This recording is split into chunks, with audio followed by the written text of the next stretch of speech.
Vamos à nossa primeira entrevista de hoje. Eu gostaria de convidar aqui à nossa tela Renato Nobili. Muito obrigado pela participação. É um prazer lhe receber aqui na nossa programação e, claro, agradeço por dedicar parte do seu tempo a conversar não só comigo, não só com o Carlos, mas com todos que estão nos assistindo neste momento. Boa tarde, pessoal. Boa tarde a todos. É um prazer poder contribuir com todos aqui. Então, muito obrigado aí pelo convite. Maravilha. Renato, eu tenho algumas dúvidas. Sei que acompanha, de certa forma, o mercado internacional com um pouco mais de atenção. E nós temos uma decisão importante de juros daqui a pouquinho. Ou seja, na quarta-feira, super quarta, vai ter juros aqui no Brasil e juros nos Estados Unidos. Nós sempre ficamos com este mau pressentimento. Alguma coisa pode acontecer. Por enquanto, está basicamente dado o que pode acontecer amanhã. 50 pontos base de corte para o Brasil e estabilidade ou manutenção dos juros lá nos Estados Unidos. Mas com todos esses últimos dados macroeconômicos que nós recebemos da economia norte-americana, inclusive essa pressão dos combustíveis que pode sim pressionar os dados de inflação. Nós já temos clareza do que pode acontecer com a tomada de decisão do Fed para a próxima reunião e também para os próximos meses, até o final de 2023. Por que eu faço essa pergunta? O mercado ainda tem aquela grande dúvida, será que teremos um novo aumento de 25 pontos base? Será que foi o último aumento nessas últimas reuniões? Então eu gostaria de começar com essa pergunta. Olhando para os dados da economia norte-americana, o senhor tem clareza do que pode acontecer? A economia norte-americana já dá sinais de recuperação, ou pelo menos sinais de que não precisa de maiores juros, de taxas maiores aplicadas à economia? Só uma primeira pergunta aqui um pouco mais abrangente para nós começarmos a nossa análise, a nossa conversa, por favor. Claro, acho que a palavra clareza é muito complexa de ser utilizada agora, né? Porque o Fed lá nos Estados Unidos, ele está literalmente no data dependent, né? Dependendo de dados para tomada de decisão. E o que a gente vê, desde que veio a pandemia, a gente teve uma pressão inflacionária muito grande, né? A gente teve o maior ritmo da história de aumento de juros lá nos Estados Unidos.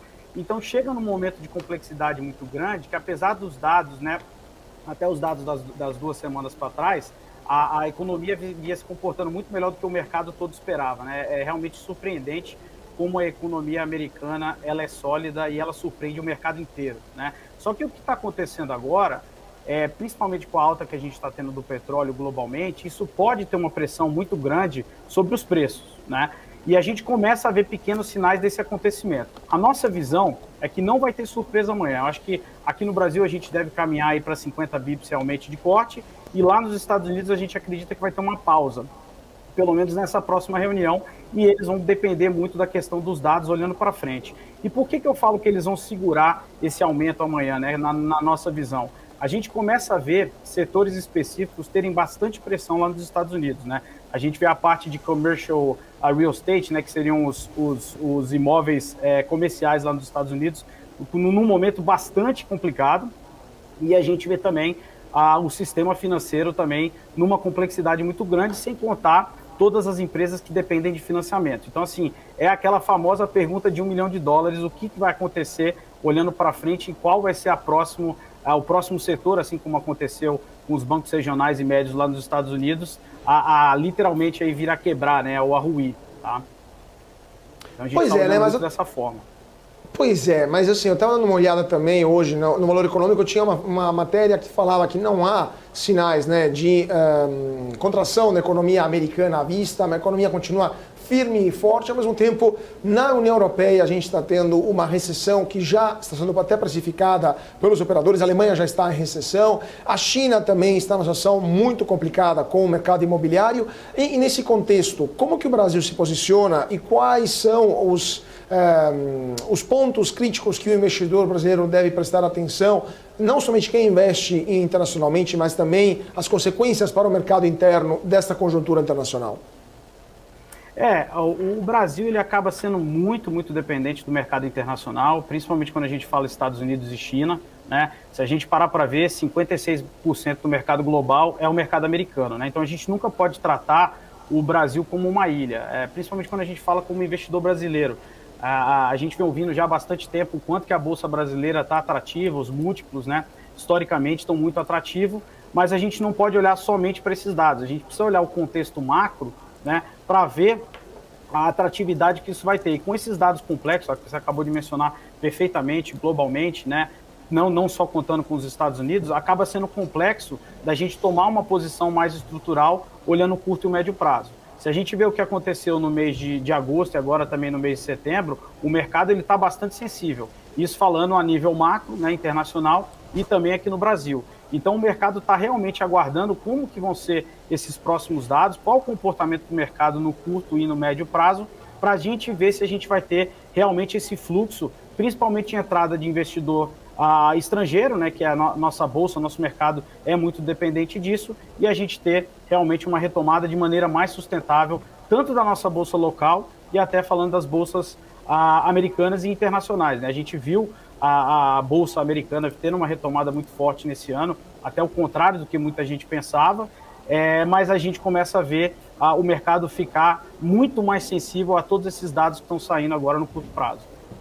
Perfeito. E aí, falando um pouco sobre ações, mercado acionário, nós temos para o investidor brasileiro que está nos assistindo agora uma tese clara, pelo menos para quem acompanha o nosso mercado. Falou, vai começar a estabilizar os juros ou os juros vão começar a cair num futuro próximo lá para os Estados Unidos, então eu vou investir em quê? Eu vou investir em setores que são mais sensíveis a juros. Ele pensa logo em tecnologia.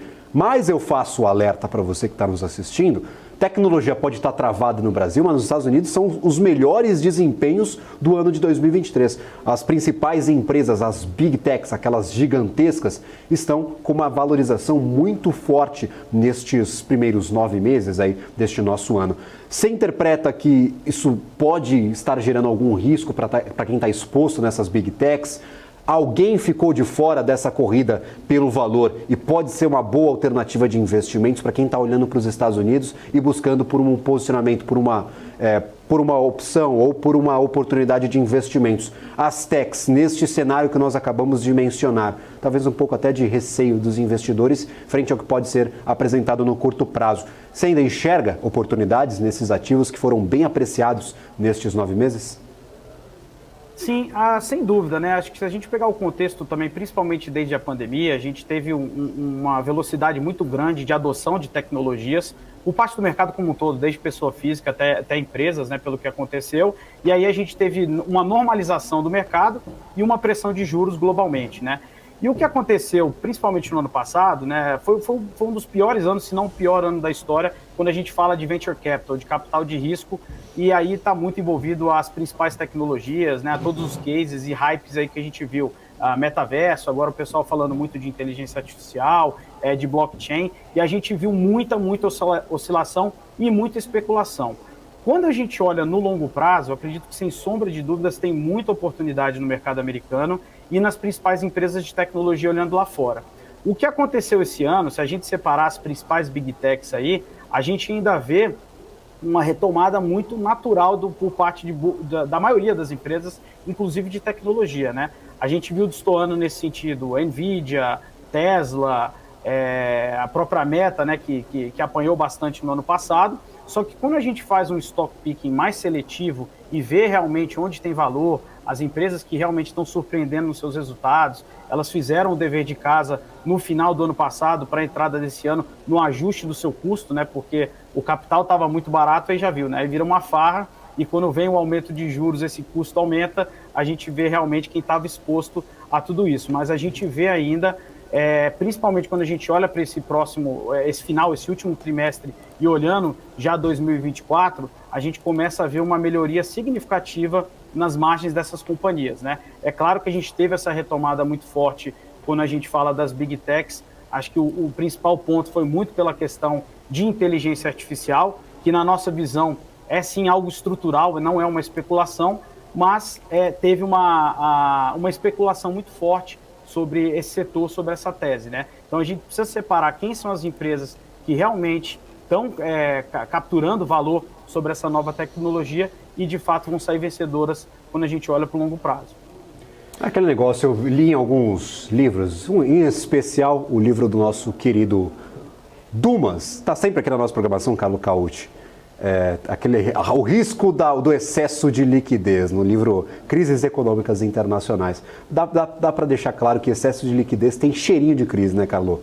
tem cheirinho e tem prelúdio de crise, né? Porque depois de todo o excesso de liquidez, acaba se criando uma bolha e ela acaba estourando inevitavelmente. Pode ser um soft landing, normalmente é um hard landing. Mas eu queria só completar essa sua pergunta sobre as empresas que eles estão olhando, né, que a turma da Buena Vista Capital, onde o Renato é CEO, está olhando. Eu queria te perguntar, Renato, sobre a Apple no específico, porque a fabricante de iPhone ela está enfrentando uma situação muito complicada com esta nova guerra fria entre China e Estados Unidos, da produção de chip lá na China, que lembramos, a produção não só de chip, mas também de iPhones, né? Lembrando que a Apple é uma empresa americana, o design do iPhone é feito nos Estados Unidos, mas a produção é feita lá na China por uma empresa de Taiwan, por sinal.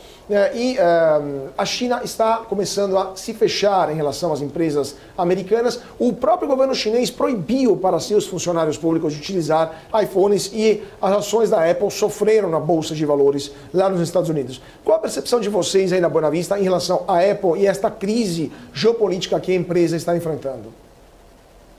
Então, acho que voltando um pouquinho, acho que não é nem só a Apple que acaba enfrentando esse problema que a gente tem entre Estados Unidos e China, né? Muito se fala hoje de uma guerra fria entre os dois países, que é no âmbito tecnológico e não mais no âmbito militar. Concorda com isso, porque a principal briga que a gente vê olhando para frente, né? Se a gente analisar, o mundo ele caminha do físico para o digital e cada vez de forma mais acelerada. Então a gente vê essa disputa de crescimento, de geração de valor, realmente no âmbito digital. Então, como a gente tem hoje esses dois principais países, em primeiro lugar os Estados Unidos, obviamente, a China acelerando de forma espetacular, tirando, claro, as questões políticas aí que tem muito a ser discutido nesse ponto, se a gente olhar nos últimos anos, é realmente surpreendente. A maior fabricante de carro elétrico hoje do mundo é uma empresa chinesa, né? Quem diria isso, talvez há 10 anos atrás, que aconteceria numa velocidade muito rápida. Então, a gente vê essa briga no âmbito dos dois países e vão afetar claramente as principais companhias do setor de tecnologia. A Apple é uma das grandes afetadas, a gente vê a Nvidia também, o próprio governo americano proibindo a Nvidia de vender os seus principais componentes para empresas chinesas. Então a gente vê esse processo, um rearranjo por parte das companhias de como que elas vão conduzir olhando para frente. A própria Apple, como você comentou, a gente acaba não tendo aqui no fundo, a gente já teve no passado, não é nem por uma questão política, mas por uma questão, acho que de valor já gerado de forma acelerada no passado, a gente não vê tanto olhando para frente, mas essas empresas elas estão reorganizando as suas relações, né? A gente vê a Apple agora muito forte com a questão com a Índia para tentar passar boa parte dessa sua fabricação para lá. Mas é óbvio, mesmo que tenha isso acontecendo, leva muito tempo, né?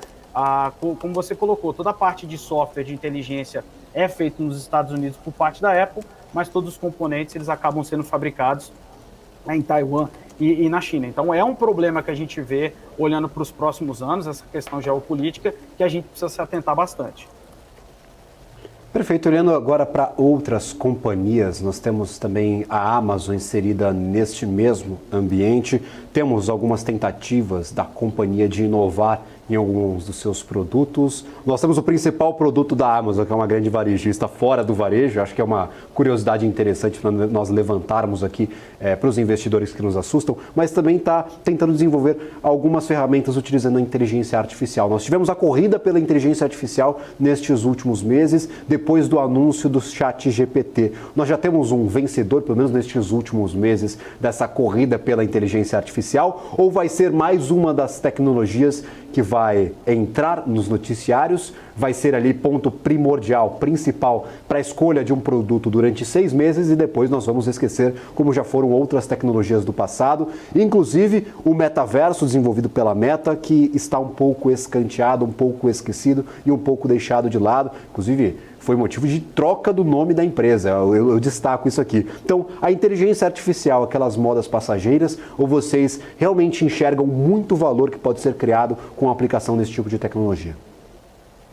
Então, eu gostei muito que você comentou da Meta, porque é legal a gente separar a tecnologia em termos de adoção, né?